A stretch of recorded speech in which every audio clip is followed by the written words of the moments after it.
Finding a purpose or a calling in life is the most important thing to discover about yourself because it gives you a direction to guide every action. It gives you a reason to do what you do. There's this great quote by Marcus Aurelius who says that people who labor all their lives without a purpose to direct every action and impulse are wasting their time, even when hard at work. You know the type, the stressed corporate executive who's pulling his hair out. Yes, he's working hard, but does his company's mission really align with his core values, if he has any at all? Is he really living up to his fullest potential, fully applying his innate uniqueness? Or is he just drowning himself in busyness because he doesn't know what else to do with himself? Busyness can be laziness in disguise. It's easier to indiscriminately chisel away at task after task that someone else commands you to do than to deeply reflect on how you can use your innate uniqueness to give back to the world in an original way. Unfortunately, this disposition characterizes the lives of many people in today's world, which is a shame because I truly believe that every single person has special traits that they can use to not only make a good living for themselves, but to contribute to the world in a way that gives them a deep sense of meaning and fulfillment. If you've stuck around to this point, the importance of having a purpose should be abundantly evident. Now, there's two thought experiments that you can use to discover what your purpose might be. And I will go into more details on this in another video, but I'll briefly recap them here. The first is to imagine that you have an infinite supply of wealth and you never need to work for a dollar again. In this case, what would you do with your life? How would you spend your time? The second is to put yourself on the perspective of your deathbed.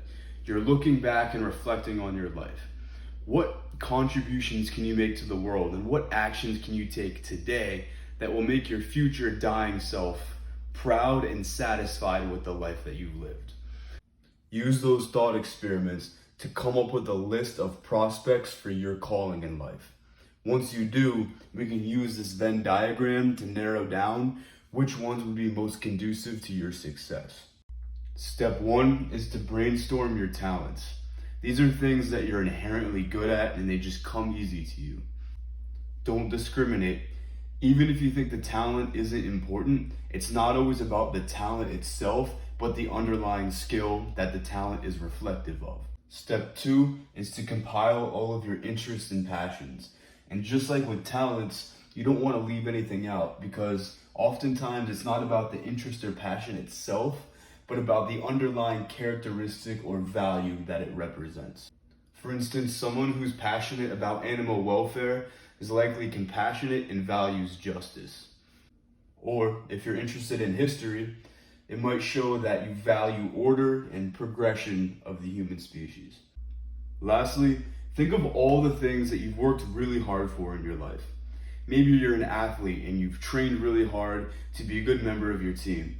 Or maybe there was a project in school that you happen to be really interested in and you put in a lot of effort and got a good grade.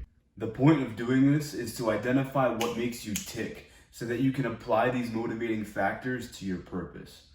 And this is critically important because no matter what your purpose happens to be, trials and tribulations are inevitable, and persistence is the key characteristic that will keep you going when adversity strikes. Now, I know that was a lot, so I'll take you through an example of a case study to hopefully send this point home. Let's say we have someone who identified public speaking as one of their most powerful talents. This person also finds nature documentaries to be really interesting and is passionate about reversing climate change. This person was part of the debate team in school and would stop at nothing to find the truth in their arguments. Combining the three aspects of this person's character reveals that they might be a successful environmental lawyer, or maybe a politician who advocates for environmental policy. Example number two, let's say this person has really good social skills from their time as an athlete where they worked with a team, which also inspired them to persist through their fitness journey because they know what it's like to push their bodies to the limit to achieve a goal. Being an athlete and a fitness enthusiast causes this person to be really interested in nutrition and exercise. Once again, by combining all three phases of this person's life, it indicates that their purpose might be to be a personal trainer.